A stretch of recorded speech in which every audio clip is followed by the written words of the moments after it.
ladies and gentlemen, we got him. And by we, I mean the United States justice system. And by him, I mean Nicholas Rossi, a.k.a. Nicholas Alaverdian, a.k.a. Arthur Knight. Arthur Knight. A.k.a. like he got like 7 or 8 other names. Most known for Arthur Knight because of the names. Ridiculous outfit. Arthur Knight. It's been a long, ridiculous saga, but when we last checked in on this character at the end of last year, he had just officially exhausted every possible means of avoiding being extradited to the US from the UK. And the UK can now breathe a great sigh of relief, knowing that he is no longer their problem. He's our problem now. Which is only fair because despite pretending to be the dapper English gentleman Arthur Knight for the last several years, Nicholas Rossi is American. And America is also where he committed the terrible crimes that he avoided justice for by faking his own death and fleeing across the Atlantic to start a new life. Yeah, the goofiness of his English impersonation should not outweigh the actual legitimate horrific crimes he committed. There's a fun side to this story that is outweighed entirely by the very real crimes committed. The background behind it. So we don't have time to recap the entire absurd chain of events that brought us here, but Nicholas Rossi is a genuinely very bad man. The crime at the center of all of this is a rape that he was believed to have committed in Utah in 2008. It took investigators an entire decade before they actually tested the victim's rape kit, and the DNA was found to match Nicholas Rossi's DNA that had been collected from another 2008 sexual assault case in Ohio, for which he had been convicted. And in the course of investigating the Utah case, it came to light that Nicholas Rossi had been accused of sex crimes, domestic abuse, and fraud all across the country over the years, with behavioral problems dating all the way back to childhood. So yes, this is very horrific. But how the hell did this guy end up in the UK, living under an assumed identity, and a ridiculous one at that? Yeah. And being filmed on a show. Usually you want to be like inconspicuous, not very fucking conspicuous, but I guess if all you know about the United Kingdom is what you've seen in movies like, I don't know, Mary Poppins, My Fair Lady, things of that nature, you're gonna go a certain direction with it. Yeah, I feel like he had that plan of why would an actual criminal be putting himself out there in such a public way? Exactly, hiding in plain sight. Yes, and very loudly and very over the top Britishly. I mean, if you didn't know what you were looking for, you'd be like, okay, something's going on with that guy. Yeah. But probably nothing terrible. Sure. Pretty weird guy, but I'm just going to assume he's not some sort of fugitive rapist who faked his own death. Arthur Knight, you say? Mm-hmm. That's definitely a British name. The most British name of all, I'd say. Sure. So yeah, in 2020, while under investigation for the Utah case, he aggressively got the word out to the local Rhode Island media that he had terminal cancer. And a few outlets found this newsworthy because he had previously been in the news for speaking out against the state's child welfare agency. A month later, there was an obituary and local news coverage of his death, and that was that. He's dead. Unfortunately for Rossi, though, the FBI, who had been investigating Rossi for fraud, completely separate from the sexual assault stuff, they're actually a pretty competent law enforcement agency when they want to be. And when they heard that he died, they figured, let's double check that. Let's look into it. And they did. And they decided that there was a decent chance that the story was bullshit. Where was he, though? Well, a little less than 2 years later, a guy checked into a hospital in Scotland with a bad case of COVID. And someone there decided to cross-reference that man's tattoos with the Interpol fugitive database. And they turned out to be a match for Nicholas Rossi. Now, you know the guy in 3C over there? The one with the ridiculous accent? Who claims to be a posh businessman?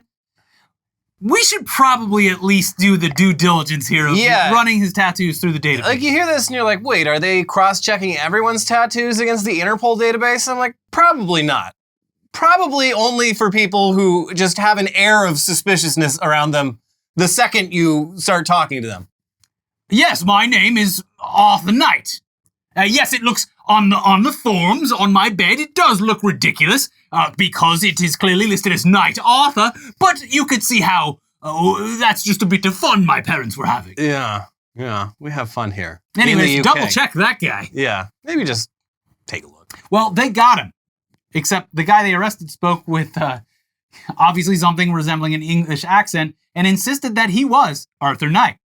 What followed was 2 years in which UK authorities had him pretty much dead to rights on what his actual identity was, and Arthur Knight steadfastly denying everything in the face of overwhelming evidence. He stalled the legal process for as long as he could through various means, including a possibly fake disability, and in the meantime agreed to numerous on-camera interviews. Why would I hide? I am in Arthur Knight. I have nothing to hide. It's unclear why he decided to talk to the press so much, but if the goal was to sway public opinion, well, play the clip. We were once a normal family, but thanks to the media, our lives have been interrupted. And we'd like privacy, and I would like to go back to being a normal husband.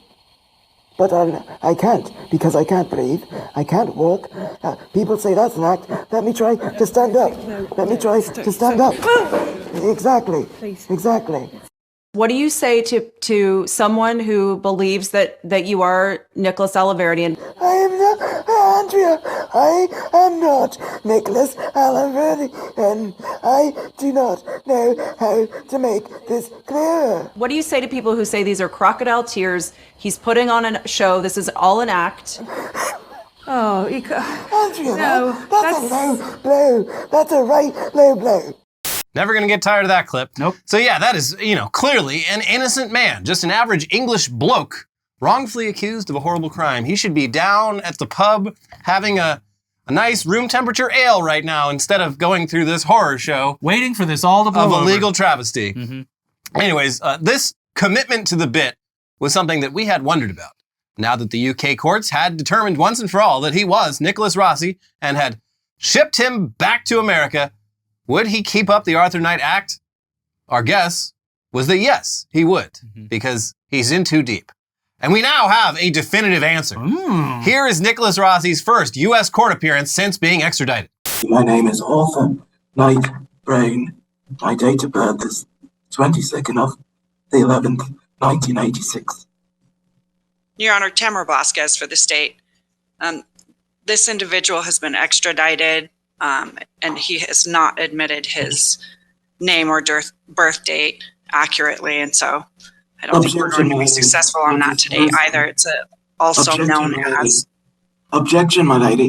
That is complete hearsay, and I would ask your ladyship that the prosecution show cause for why they proceeded to allow Mr. Knight, extradition. Mr. Knight, I'm going to... Whilst I had an appeal pending in the Supreme Court. Mr. Knight, I'm going to appoint a lawyer for you. There's a no bail warrant in this case, so we're going to set it for a detention hearing in 10 days. Okay, so it looks like we were right again. Again. He even spiced things up by referring to the judge as my lady and your ladyship. An American would have called her your honor, but clearly this man has never stepped foot in the United States and only has the UK court system as a frame of reference. So, case closed. This man is innocent. Except no, this case is going to be going for a while, we'd guess. He hasn't even submitted a plea yet, and the U.S. courts move pretty slow even when the person being prosecuted isn't claiming to be a victim of mistaken identity. So, we got lots more Nicholas Rossi antics to look forward to. Taking bets on when and how that accent starts fading away. Right. But And it's not just the Utah case. He's got that FBI fraud case, which it stems from him stealing like $200,000 from like his stepmom or something. And then, in the course of the investigating the Utah case, there might be some other sex crimes in there. So Arthur Knight's going to be spending a lot of time in court, yes, I'd say. A lot of time defending his honor and trying to clear his name to no avail. Considered cruel and unusual punishment to not let me have my tea in mid-afternoon. You call these crumpets? Yeah, I'm just this first court appearance. It was over Zoom. I'm real excited to see if and when he appears in Utah court. And also, I don't know if Utah courts allow cameras in the court. I mean, I assume they would because this was released to the public. Yeah, but that'll be interesting. Yeah, should be great. It's the year of Nicholas Rossi. The year of the very bad dude. Here's what I'll say. The ridiculous accent aside, it's good that this guy's finally getting what he deserves. Yeah, it'll take a while. Yeah. But yes, things are going in the right direction, I'd say. But speaking of American justice, it's pretty unjust a lot of the time. Yeah. And a recent story out of the St. Louis area is a great illustration of this. I don't know if you've noticed, it's been pretty damn cold lately, but especially in other parts of the country that aren't Southern California, like St. Louis. It's been very, very cold there with temperatures well below freezing. And that's obviously a bad situation to be in if you don't happen to have a home. And by bad situation, I mean you will literally fucking die if you're living on the street in those kinds of temperatures and can't find shelter. Just how it is. Yeah. It's below freezing. You will fucking die. Preventing that from happening seems pretty damn simple though. Until you remember that this country fucking hates homeless people and actually wants them to die. So here's the most infuriating story we've got for you this week from local St. Louis outlet KSDK. As bitter cold temperatures hit the bi-state, a local church is being penalized for sheltering the homeless. The city is fining First Baptist Church in Edwardsville $750 a day for opening its doors to those in need. Back in October, the city of Edwardsville notified shelter organizers with the Glen Ed Ministerial Alliance, GEMA, about the need for a special use permit to ensure life safety measures were in place. A man lost both his feet in Edwardsville to the cold 2 years ago. He had bilateral amputations, Michelle Babb, secretary of GEMA, said. That has galvanized and animated the Ministerial Alliance to say this should not be happening in our town. The overnight warming location at the church, located at 534 St. Louis Street, was activated for the fourth night on Saturday. However, the city issued a citation on December 19th due to the absence of a special use permit application. Where's the permit? What are you doing? Sorry, get them out into the cold. March them out onto those cold streets right now and take those socks off. It continues. The city of Edwardsville claims it's a zoning violation, which means a $750 fine per day for the shelter. The church is refuting that claim, citing a special permit issued in 1969 that allows the ministry to house the community, meaning it can provide shelter to those in need under that mission. Some neighbors also oppose the shelter. I was surprised that there was negative reaction. Sabrina Trupia, a neighbor and volunteer at First Baptist Church's warming shelter, said, I had assumed, apparently wrongly, that people in this neighborhood would have been happy to help the other people in Edwardsville because these are people who live here. They're not coming from anywhere else, Trupia said. They are people in the community. I mean, it's literally a church. It's the one good thing that they do. They feed and shelter the homeless in times of need sometimes. Yeah, it's, you can have a lot of problems with churches and Christianity, but there are a lot of teachings of Jesus Christ that I feel like most of us can't agree on, but apparently not. Yeah, they, for whatever reason, American Christians only want the stuff out of that book that punishes people. Yeah. Which is weird because the first half had a lot of that. The second half was sort of about softening the tone. You get halfway through a book, you give up, you put it on the shelf, you say, I'll get to it. And you never do. You never do. Yeah.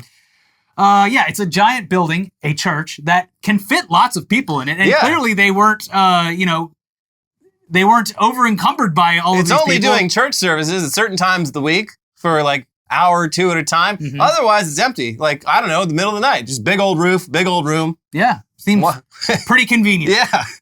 People that could otherwise will be just around the neighborhood. They'll be outdoors freezing to death. So why not take the people that are outdoors and put them indoors? Well, you see the permits.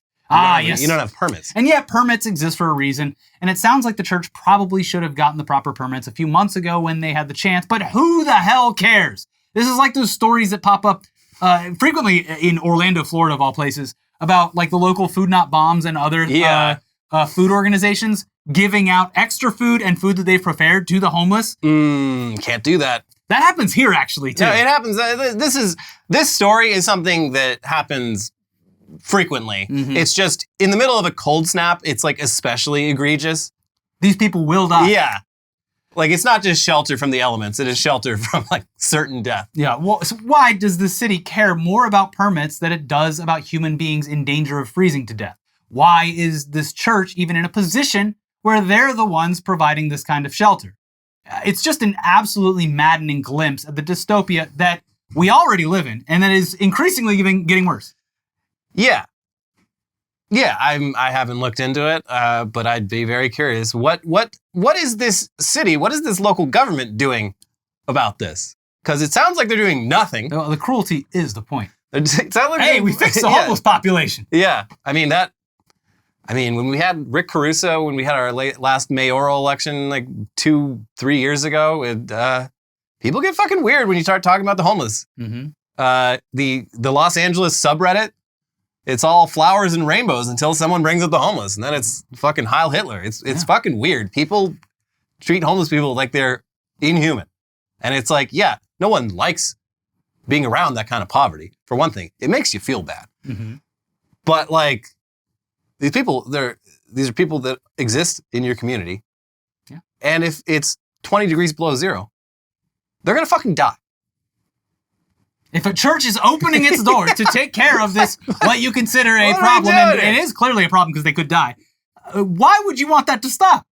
Well, permits, you know. Those pesky permits. Anyway, moving on now to an update to a story from a few months back that brought a lot of joy to us and so many others. A dog over in Portugal named Bobi had died, which is never good news. That's not the good news. But he had died at the ripe old age of 31, which if you've ever owned a dog, that's a lot older than they usually get. Yeah.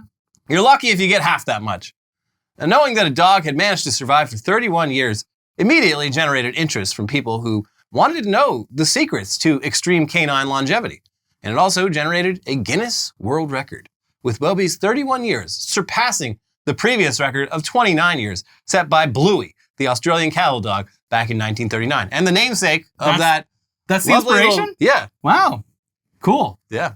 They both survived drinking 2 Dr. Peppers a day. So if your kids are asking, Mommy, Daddy, I love the Bluey TV show, but what is Bluey gonna die? And be like, not for 29 years. You'll be way old by then. You won't care Yeah. anymore. So that's good.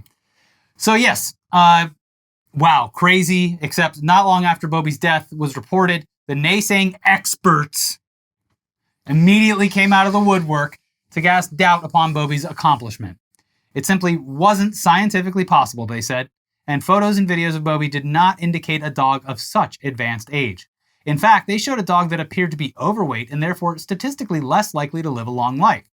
Well, here's the latest on the Bobi controversy from NPR. By all accounts, Bobi led a calm and peaceful life until his death on October 20th, 2023 at the reported age of 31. But some discrepancies are raising questions about just how long he actually lived. Now, Bobi, once considered the world's oldest ever dog, has had his title temporarily suspended as the Guinness World Records, GWR, investigates concerns about the canine's real age, a spokeswoman told NPR.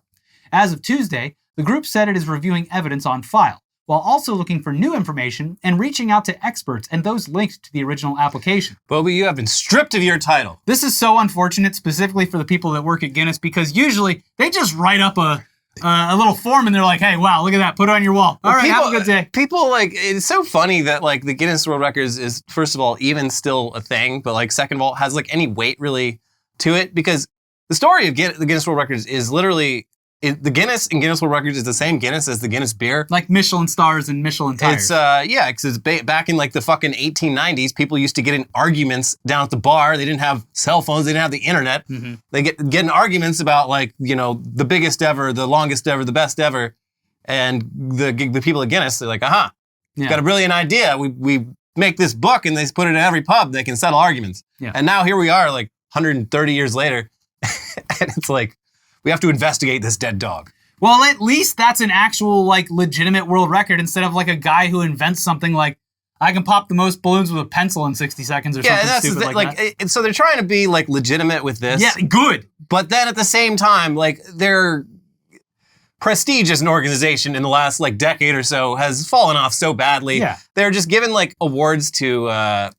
There's like some representative of like a foreign state. Yeah, it was Turkmenistan. The president of like Turkmenistan was. I love these records. Yeah, it was, and there's just all these like stupid records of like, you win the world record for being the only person to ever come up with this idea. Right. Like the first person to like pop 20 balloons while smoking a cigar and like getting their feet sucked by a fish.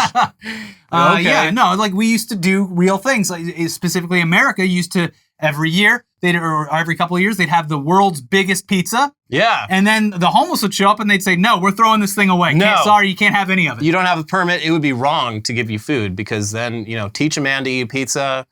He'll give a man the world's largest pizza. He'll eat for a day. Yeah. but it'll be wrong because he didn't work for it. So we're going to destroy this pizza. Yeah. Mm-hmm. Anyway, it continues. In documents to GWR, Costa claimed the dog was born on May 11th, 1992. In February, the group declared Bobi the world's oldest living dog and oldest dog ever. That ranking dethroned Spike, a 23-year-old Chihuahua mix from Ohio, who had just 2 weeks earlier earned the title of oldest living dog. While our review is ongoing, we have decided to temporarily pause applications on both the record titles for oldest dog living and oldest dog ever until all our findings are in place and have been communicated, the group added.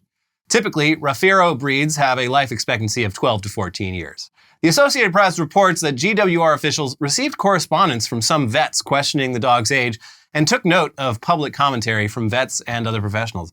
And yeah, I checked their website. All the dog pages, it's like the page is still there, but there's no information on it. It's just blank. Well, they're taking this just very happy seriously. that someone dethroned a Chihuahua. Yeah, they do live a long time, but I don't think they're happy for most of that time. Mm-hmm. I've seen a lot of old... Chihuahuas are never happy. I rarely see a happy one. I mean, yeah, that's pretty accurate. But like, especially, I've seen so like they do have good genes, but like they're worthless genes because they're just living for like 5 extra years, just blind, crippled, can't do anything, tongue sticking out because all the teeth fell out. Yeah. Like it does not seem like a happy life. Yeah. No. So yeah, look, this is quite scandalous, obviously, and it also raises some very interesting questions. If Bobi wasn't actually 31 years old, that means the original Bobi and the most recent Bobi were 2 different dogs. How many Bobis were there in total? And did the owner just replace Bobi every few years with a similar looking dog and keep it under the same original registration? This dog must have had to go to the vet over the years. Did none of them notice this? Was no one shocked? Looking great for 25. Yeah, cool. That must be keeps some on sort going. of record. Hey, I'm known as the vet that kept this dog alive Yeah. 30 years. I guess it is good for business. It is. You don't want to ask too many questions. He's the best vet in town. They live forever. You come back, your dog looks a little different. Looks a little different, but spry as ever. And yeah, the most important question is why? Why would someone do this? Having a Guinness World Record, it is pretty cool, but if you know it's based on a lie, it's gotta feel a little less cool. Yeah. And was getting the world record the goal the whole time, going back decades? I mean, Guinness was a popular book back in the early 90s. Oh yeah, that library book was always back-ordered down at the local library. You couldn't get near those 2 fat twins on motorcycles. They were the talk of the town. Wait in line for hours to get their autograph. And they started making the covers all like metallic and shiny. Get her and out of stuff. here. Yeah. So we might never know the answers to these questions, but also, maybe it's all true. Maybe Bobi did, in fact, live to be 31 thanks to some crazy genetic mutation. I mean, there's nothing wrong with wanting to believe. But it's probably not true. This the owner of Bobi it's probably like the spoiler alert, it's probably like the final shot of the movie The Prestige. They've got just a basement of tanks with dead Bobis in it. Just hundreds of dead Bobis. I don't know why I'm laughing. That's horrible. But how many Bobis were there? We'll never know. How many people were in on this?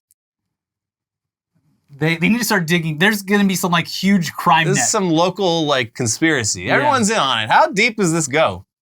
They used to give Bobi the sash at the parade every year. Yeah.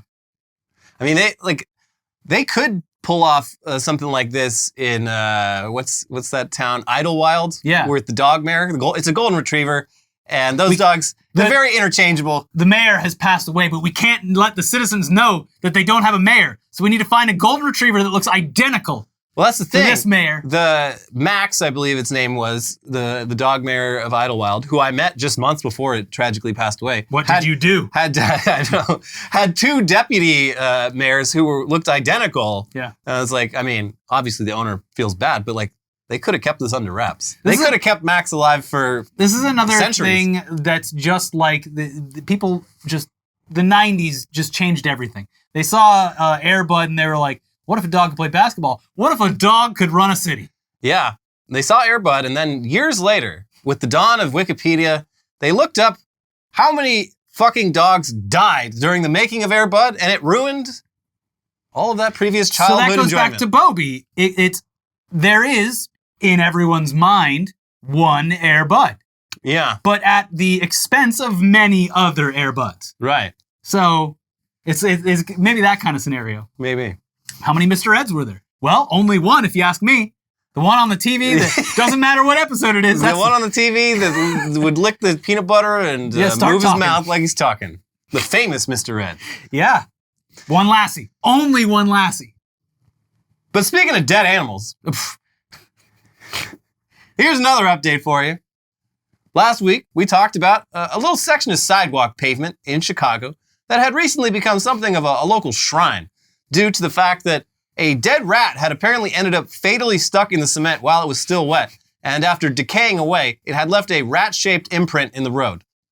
The Chicago Rat Hole, as it was dubbed, became a local attraction, with visitors from all across Chicagoland and the country and the world making the pilgrimage to pay their respects and leave various mementos, coins, flowers, cigarettes, alcohol, cheese, of course, candles, even a nice little plaque. I heard Guinness is going by to measure it and see if it's the biggest rat hole they've ever seen. Oh, it has to be. Mm-hmm. Well, there have been some developments since we last discussed the Chicago Rat Hole. First off, turns out probably wasn't even a rat. What? Sorry. The local consensus seems to be that it was actually a squirrel that fell from a tree. Hilarious placement. Thunk into like some wet cement. Yeah. Very comical way to die. Gotta give it to him. Or probably got up and walked away. Yeah, They're pretty strong. There is debate over that, whether it died in there or made it out. Well, there's no tree there now, but there was 20 years ago when locals say the imprint first showed up. Wow, this has been a local legend for a long time. Yeah. So yes, the Chicago Rat Hole is actually probably the Chicago Squirrel Hole, and it's also been around a lot longer than we originally thought. But here's a new development that's a lot less delightful. The Chicago Rat/Squirrel Hole is gone. What? We can't have anything nice. Here's NBC Chicago. Pour one out for the viral Chicago Rat Hole. Friday morning, the viral sensation, which looked to be the imprint of a rat, or squirrel by some accounts, appeared to have been filled in by a concrete or cement-like material. Photos from the scene in the 1900 block of West Roscoe Street showed the former rodent-shaped engraving filled in with what appeared to be plaster or concrete. Coins and other trinkets left as part of the Rat Hole shrine were strewn about, surrounded by snow and ice. At one point Friday morning, a concerned citizen took to the hole with a makeshift car scraper, his Illinois state license plate, to try and dig the hole back out, NBC Sports' Alex Shapiro reported from the sidewalk. As a Chicagoan, I feel the preservation of history is important, Jonathan Howell said. It has a plaque, so you gotta dig it out. Howell, who lives in Lakeview, added that the cement was still wet. Someone did this, Howell said. Some vandal did this. Howell added that he didn't learn of Rat Hole until recently, despite living in the neighborhood for more than 20 years. Just last week, my friend was in town and he was like, "We have to go see Rat Hole," Howell said. Others from the neighborhood joined Howell in heroically helping to scrape the rat hole back to its original state using small tools. However, the icy conditions, along with the alleged drying cement, proved difficult. Can't even have a fucking rat hole. What a shame. You know, well, you didn't have a permit. Didn't have a permit for that rat hole. There's got to be some crotchety old guy nearby who's just sitting there going, "I didn't like how many people was bringing out to the neighborhood." This is 100% someone... some busybody. Someone who lives in the neighborhood within, like, a block who just didn't like all the cars driving down their neighborhood. Too many looky-loos. The type of person who, like, has 911 on speed dial when someone, like, this isn't an emergency. uses their driveway to, like, do a 3-point turn. Yeah, and clearly the type of person who thought that this sensation was going to last forever. That, like, you know, by this time next year, there's going to be a line 2 miles long to see the rat hole. Yeah. Not that it wouldn't fade from everyone's collective memory instantly. It's just a meme, lady. Yeah. Or sir, I don't know. Whatever. Fortunately, though, there is a happy ending to this story. Here's Block Club Chicago with the rest of this story. It's not clear who has a problem with the rat hole and doesn't want us to have nice things, but Lakeview neighbor Jonathan Howell grabbed his license plate and went to work digging out the hole, NBC Sports' Alex Shapiro reported. Other neighbors joined in, using other small tools to help. By early afternoon, the hole looked mostly back to normal, though remnants remained of the filling, melted snow, and slush. The material used to fill in the rat hole appeared to be some type of plaster or modeling clay. Neighbors who had made a pilgrimage to the rat hole during their Friday lunch were relieved the desecration of the landmark was not permanent, they said. "I came over to pay my respects to the rat hole, see it in person. I'm very surprised someone tried to fill it in," Caitlin Cohen said. Cohen said she is glad whatever material was used to fill the hole has dissolved. It's almost like a plaster that didn't set right, said Peyton Borges. I want to make sure no one covers this up. It's too iconic at this point. It's a Chicago landmark. Got my Italian beef, got my comically thick pizza, got my Chicago Bears jersey, my Chicago Cubbies hat, and I got my rat hole. Yeah. Don't take away my rat hole. Yeah. It's wintertime in Chicago. Have you been there? It sucks. They have nothing going on. They should give them a little Irish flag on St. Patrick's Day. Yeah. They should fill the rat hole with green river liquid. Yeah. On some St. gold Patty's coins. Day. Yeah. Mm-hmm. Yeah. And then everyone should get just blackout drunk starting at 7 in the morning. Yeah. Put lawn chairs around it and just get hammered. I'm glad I did Chicago St. Patrick's Day once when I was like 25. Mm-hmm. Because I could not do that again today. It starts so fucking early. It's just like It's an all-day celebration. yeah. All day, all night. And it's a lovely city. And but yeah, people, it's messy. I might go there this year to see Shohei Ohtani with the Dodgers play the Cubs at Wrigley Field. I've always wanted to go to Wrigley Field. Yeah, it's classic. So I'm thinking this might be the reason to go. You should do it. Yeah. And if I go, you know I'm going to see that rat hole. Yeah, you got to see the rat hole. Mm-hmm. I'm going to the very real beef restaurant. Burf. The beef. Yeah. Anyway, it's time now to move on to the headlines half of the show. But before we get to that, we got to let you know that this episode is sponsored by HelloFresh. Hello. With HelloFresh, you get farm-fresh, pre-portioned ingredients and seasonal recipes delivered right to your doorstep. Skip trips to the grocery store and count on HelloFresh to make home cooking easy, fun, and affordable. That's why it's America's #1 meal kit. Whether your resolution is to save money, eat better, or stress less, HelloFresh is here to help you do all three. Say hello to your most delicious year yet with fresh ingredients and chef-crafted recipes at a price that you'll like delivered right to your door. Each HelloFresh box is packed with farm-fresh ingredients, and everything arrives pre-portioned right to your doorstep for less hassle and less wasted food. Don't let recipe boredom strike because HelloFresh has more options than ever before. Dig into their biggest menu yet with over 45 dinner options to choose from weekly and even more market add-on items that suit any lifestyle. HelloFresh also owns Green Chef, another one of our sponsors, and with a wider array of meal plans to choose from, there's something for everyone.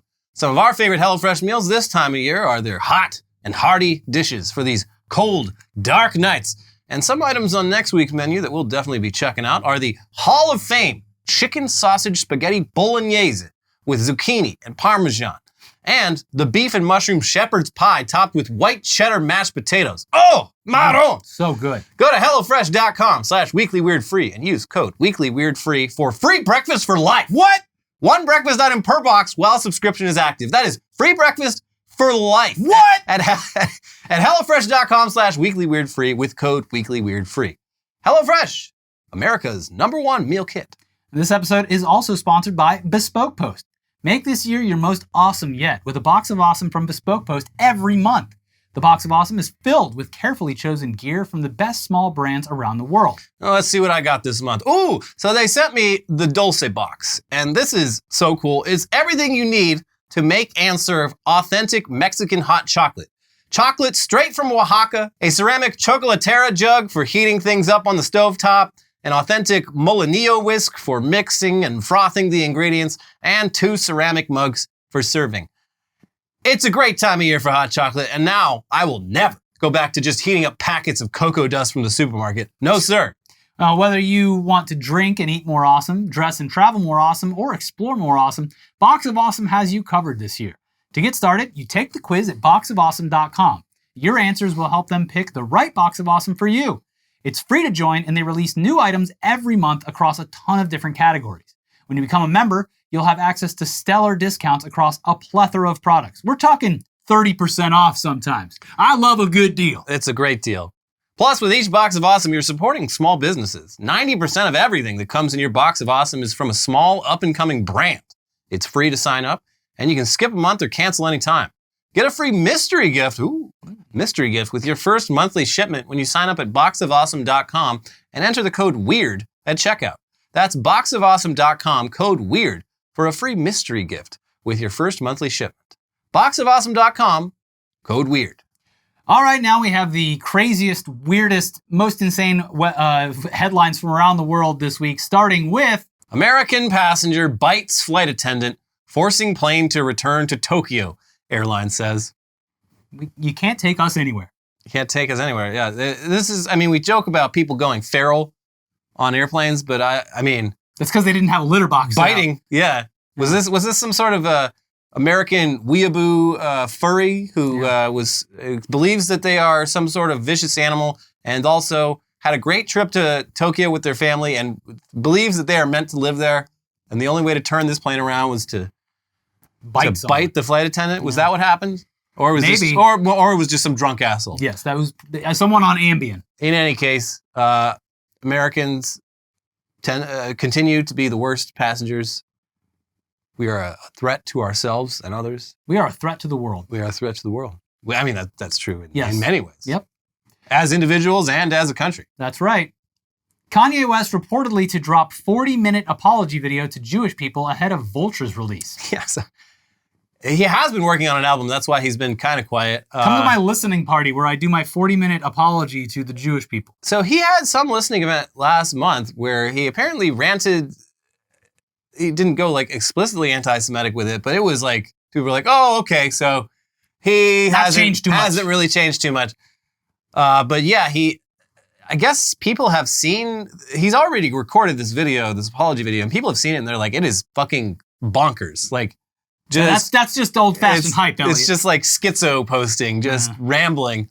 So very excited for that. And very excited for Kanye's fans to just be like, well, I forgive you, Kanye, because I love your albums, even though they are increasingly worse than the one before. Yeah, just... Also, he posted a video today with, I think it was JPEG Mafia or something, but he's wearing a fucking Burzum shirt. He knows what he's doing by wearing that. Yeah, that's not like... That's a choice. That's is clearly a fucking choice. Yes. Like, what are you doing? Like, I'm not a Nazi, but I'm going to wear the shirt for a band that is most associated with... It's not even a band, it's one guy who is clearly a fucking white supremacist. Yeah, who like... He was supremacist posting from prison. No, he's on I believe he's still on Twitter and like regularly, like he keeps it kind of like... plausible. Varg Vikernes? Yeah, Varg Vikernes. Like he's a fucking Nazi.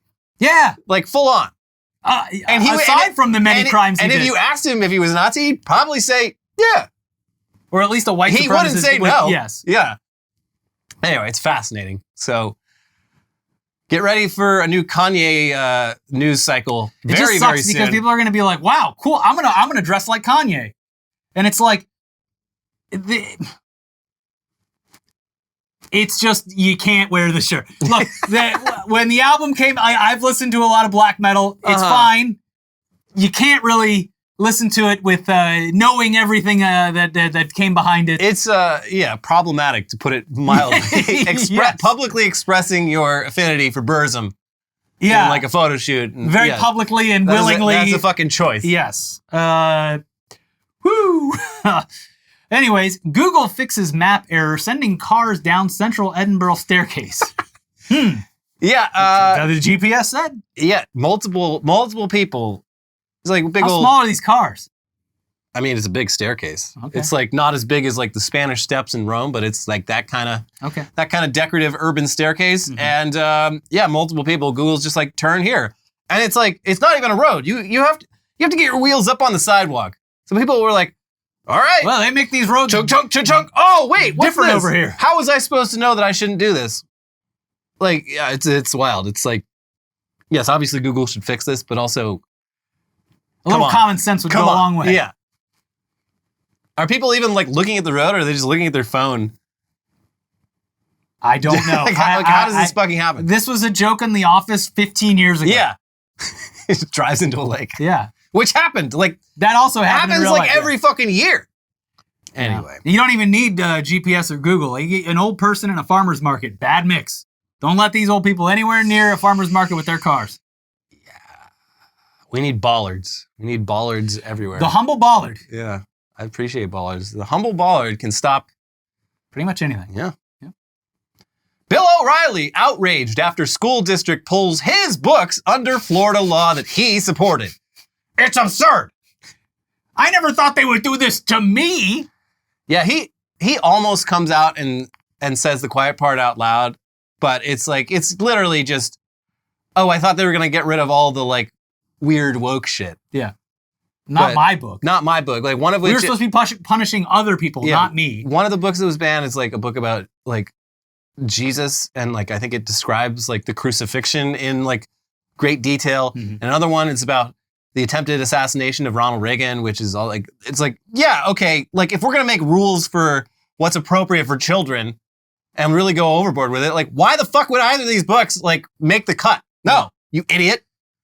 Do you see another, I didn't look into it because I was like, whatever, but there was a kid got like kicked out of school temporarily because he exclaimed Jesus Christ.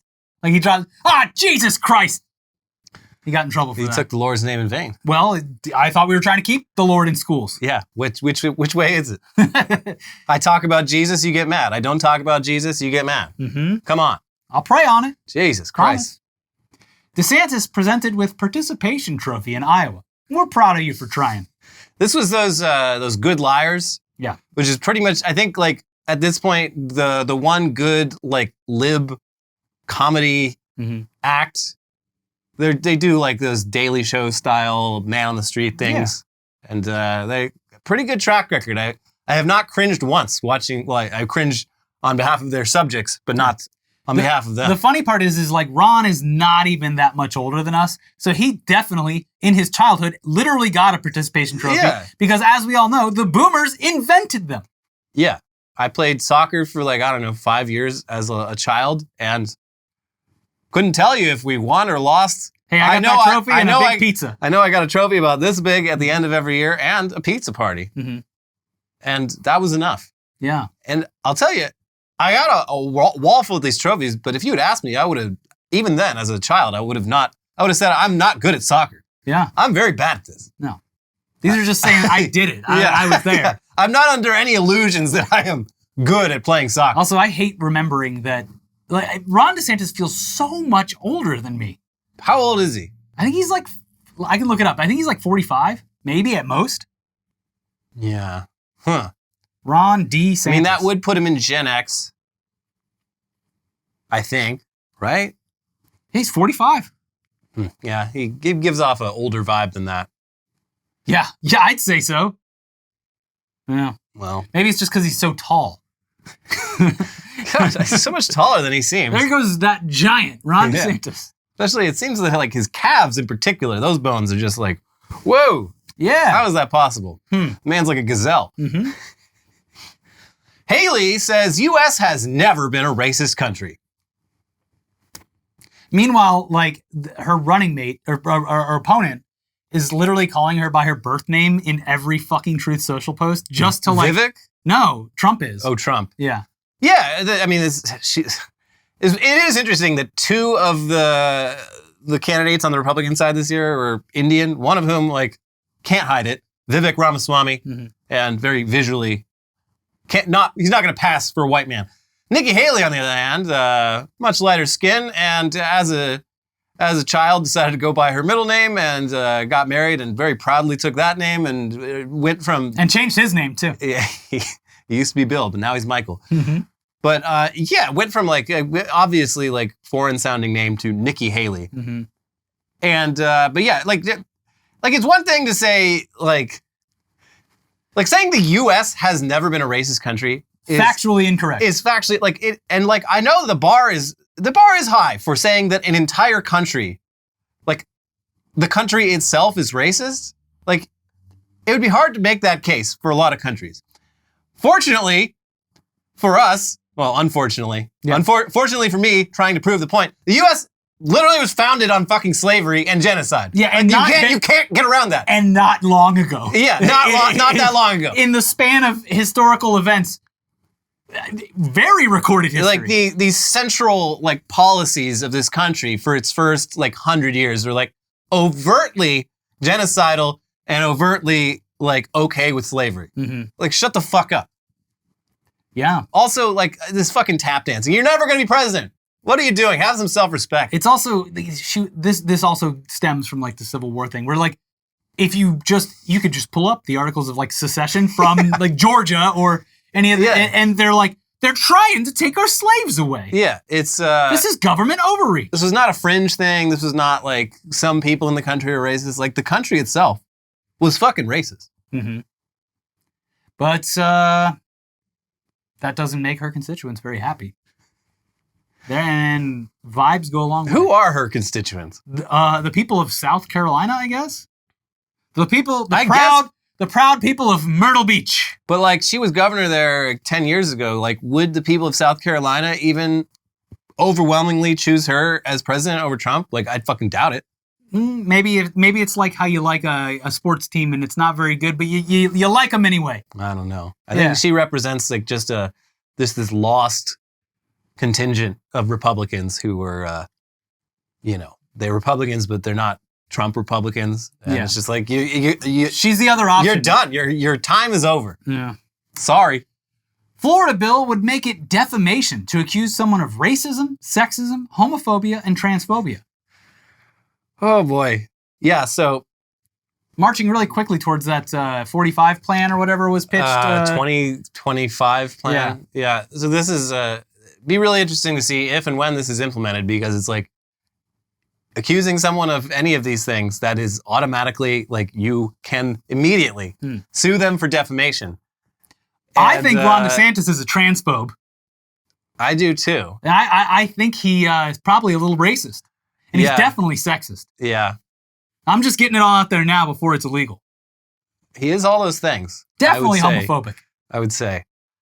Yeah, and it's wild. Like, he's like, what am I? What do I hate? Okay, all those things that people keep calling me, that's defamation now.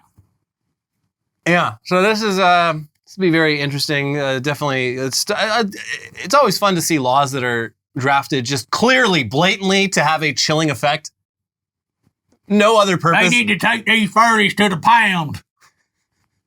So you see the actual then? video of that guy? No. That's that. Yeah, I put it in the video because I found it when I was editing. Oh, but yeah, he's again sitting in his truck like everyone else. Like, a lot of people call me crazy for introducing this bill. He's like straight out of like Central Casting for like, fucking Sling Blade. Yeah. They think I'm crazy, but they got the litter boxes in classrooms. This man was elected. We need to take them to the pound. Oh my God. Mm-hmm. Well, I think we all need to be taken to the pound. Hopefully this Florida bill doesn't actually become law. We'll see. Think twice before stopping to take photos on a Las Vegas Strip pedestrian bridge or risk jail time. This is two things. How the fuck are they going to enforce this? If you haven't been to Vegas, they have these sky bridges because the roads are like 10 lanes wide. Yeah. And it's basically so you can get from one casino to the other without having to go in public. But it is like some of the best views of the Strip. And they're literally like, they say like, oh, this has nothing to do with like street performers. That's 100% what they're doing this for. It's an anti-homeless law. Yeah. And it's also because the events that they do there and shit, people were during the F1 race. Oh. First of all, people were tearing down. They put blocking things over everything so you couldn't see.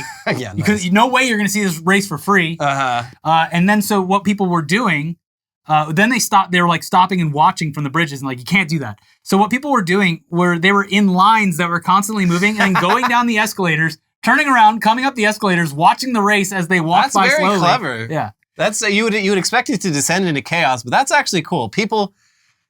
People just think smarter when they're gambling, I think, and have like 10 free beers in them. And look, just from family members that I've seen going to Vegas, it is the most exercise you will see these people ever getting. Yeah. They're walking for, you could ask them to walk a mile any day of the week. Absolutely the fuck not. If there's a casino 1 mile away they haven't been to, boom, boom, boom. It's every time Americans go to like Europe, they're like, wow, something about this European food. I lost 10 pounds while I was there. It's like, yeah, dude, it's totally the ingredients in the food, not the fact that you actually like walked longer than like the distance from your front door to your car. Yes. For the first time in like and your also adult it is life. the ingredients of the food. I mean, that's kind of it, but not everything it's is literally like, just like you're walking like miles a day instead of like 50 feet total. Exactly. But yeah, Vegas is like one of the only places in the country. Like it is a fucking now here's workout. a walkable city. Even getting from the lobby up to your room, they make you go through a labyrinth of like slot machines and shit. Yeah. There you go. Yeah, but don't even think about stopping on that bridge. You will That's more exercise. Don't stop. It'll take you to jail. I love it's not even a fine, it's jail. They got to figure out how to jail people now because they made weed legal, so Not to all these empty jail cells. Yeah. Mm-hmm. Who I need to arrest someone. We need Gotta new do laws. Got to do it. 9-year-old bullied after bringing fake Stanley Cup to school. Ugh. Gives me shivers for like showing up with knockoff products when I was a kid and getting made fun of. Like shoes specifically. Like, Yeah. ugh. It's especially stupid though, because like, what the fuck does a 9-year-old need a Stanley Cup for? Because Juice? of peer pressure for, yeah. Water, I guess. But yeah, it's So all, like those cups are like 32 ounces. Why do you need that? Why does a child need that? it's healthy. It's good for them. It's such a stupid like fad. Like it's like, yeah, having a reusable cup is good, but also like I guarantee you, especially for a child, like what fucking difference does it make? No, it's a status symbol. That's all it is. Yeah, It's a fashion item. Yeah, the mom was like super pissed. She's like, I have one Stanley Cup, a real one myself. I don't have 30 of them. My daughter wanted one, and I was like, you're a child. I'll get you something close enough. And I guess Because it's got Mickey Mouse on it or something. yeah, and then just endlessly bullied. I cannot wait for this fad to be over. But then another one's going to take its place. Another cup? Or just Another anything. yeah. There's something about it being cups that is like especially upsetting though. Look, if It's it gets wrong. people to use reusable cups and stuff, like, I guess. So but like they're completely undoing the whole point of reusable cups is you don't need dozens of cups throughout the week. These people are buying dozens of these reusable cups, to match not their even to outfits. use them, just display them and like take selfies with. It's stupid. I agree with you there. Did you see the guy that like jumped the counter and stole boxes of it from Starbucks? Yeah, but he, I think they got him. Like Oh. there's like a bunch of people. They was just like wailing on him. It was a fucking scene. It was the exact same scene that you saw when the was it not the Golden State Killer, but the guy with the pentagram on his hand? Richard Ramirez. Yeah, when all the neighbors We're gonna just started take care of this on our tackling own. him. Yeah. Except it was over fucking Stanley coolers. We don't steal Stanley Cups in this neighborhood. God, it's so stupid. I can't wait for it to be over. Ugh. And final headline, Chicago's wind gusts expose how Elon Musk failed to design a Tesla for when it gets too cold. Oh, Damn. wait. Oh, people are going to have this car in places where it gets cold?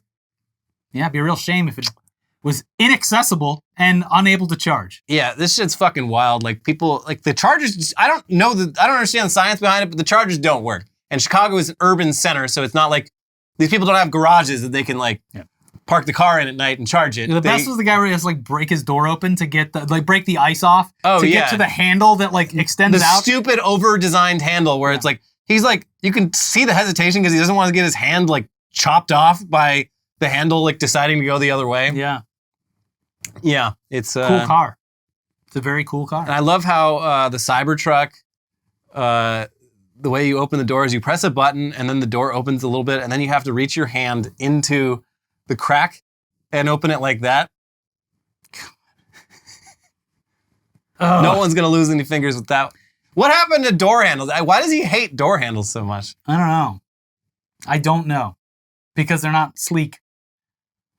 Think about all the aerodynamics you're losing with those The door one handles. guy who posted on Reddit was like, well, got my first thumbs down this week. Yes. There's going to be a lot more where that came from, Yeah, buddy. buddy. Also, like someone got the thing like, accepting your delivery. It's like, first things first, make sure your Cybertruck is super clean. Like, make sure it's clean all the time. Oh, yeah. The user manual for the Cybertruck is just like, literally, like anything you get on this, you have to clean immediately. Like you Yeah, 'cause can't you're just ruining the company. You can't by just take it driving- to the car wash like once a month. They're just like, it has no clear coat. It has, if you get even just like oils from your hands on it, it will corrode given enough time. What a wonderful car. So yeah, these things are all gonna look like rust buckets in like 2 or 3 years. Very exciting. Yeah. Great car. We love Tesla. Anyways, that's it for this week's episode of Weekly Weird News. Please like the video. Hit the like button. Do it right now. Okay, you did it. Cool. Thank you so much. Leave a comment. Reply to a comment. Do whatever you want. Make sure you're subscribed to the channel. We have videos coming up over here, including Mr. Beast taking it to X. X. Yeah, X not going to give it to him, or will they? We'll find out. I don't know. There's some interesting theories about what's and then going on. a callback that we made on this show about there's a bill being put forward The in furries. Oklahoma to stop the furries from infiltrating all of our schools and peeing all over the place. So check out that video for all of that and our update on the Iowa caucuses. And we'll be back for more next week. Bye-bye. Bye.